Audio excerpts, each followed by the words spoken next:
நேத்து one day seat டே ஆயிருச்சு. So, அதனால நெக்ஸ்ட் மார்னிங்லேருந்து கன்சிஸ்டன்சியா ஃபாலோ பண்ணணும்னு தான் மார்னிங் எம்ப்டி ஸ்டொமக்ல என்ன எடுக்கணுமோ எடுத்துட்டு, பிரேக்ஃபாஸ்ட்டுக்கு வந்து இளநீ எடுத்துக்கிட்டேன். அடுத்து வந்து மிட் மார்னிங்ல வந்து ஒரு 11:00 இப்படி வந்து சீட்ஸ் ஸ்மூதி எடுத்துக்கிட்டேன். இந்த சீட்ஸ் ஸ்மூதி ட்ரை பண்ணி பாருங்க. செம்ம டேஸ்ட்டா இருந்துச்சு.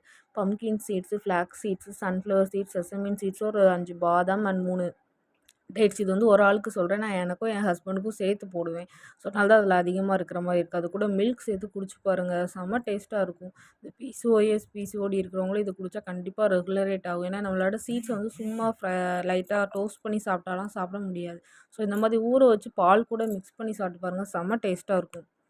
இந்த மாரி எப்போவாவது நம்ம ரெகுலரா டயட்ல இருக்கணும்னு நெனைப்போம். ஆனா நம்ம ஹஸ்பண்ட் வந்து அப்பதான் கிரேவிங்ஸ தூண்டுற மாரி, இது சாப்பிடலாமா? அது சாப்பிடலாமா? அப்படிங்கிற மாரி கேட்பாங்க. இந்த மாரி உங்களுக்கும் நடந்திருந்துச்சுன்னா எனக்கு கமெண்ட்ல சொல்லுங்க. வீடியோ நெறைய பேர் பார்க்குறீங்க. ஆனா வந்து சப்ஸ்கிரைப் பண்ண மாட்டேங்கிறீங்க. ஸோ, அதனால எல்லாரும் சப்ஸ்கிரைப் பண்ணிக்கோங்க. அப்பதான் வந்து நான் போடுற வீடியோஸ்லாம் உங்களுக்கு ரெகுலரா வரும். ஆஃப்டர்நூன் லஞ்சுக்கு வந்து ஃபிஷ் வாங்கி சமைக்கலாம் அப்படின்னு சொல்லிட்டு தான் ஃபிஷ் மார்க்கெட் போயிருந்தோம். சங்கரா மீன் இருந்துச்சு. சரி சங்கரா மீன் 1 கிலோ வந்து 460 சொன்னாங்க.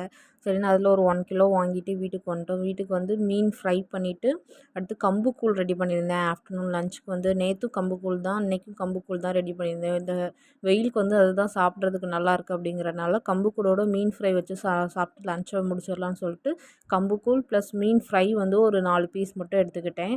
லஞ்சுக்கு ஆஃப்டர்நூன். அடுத்து நெக்ஸ்ட்டு நைட்டு வந்து 2 இட்லி, கொஞ்சம் தக்காளி சட்னியோட என்னோட டயட் பிளேட் டின்னர முடிச்சுட்டேன். ஓகேயா, இந்த வீடியோ உங்களுக்கு பிடிச்சிருந்துச்சுன்னா சப்ஸ்கிரைப் பண்ணிக்கோங்க.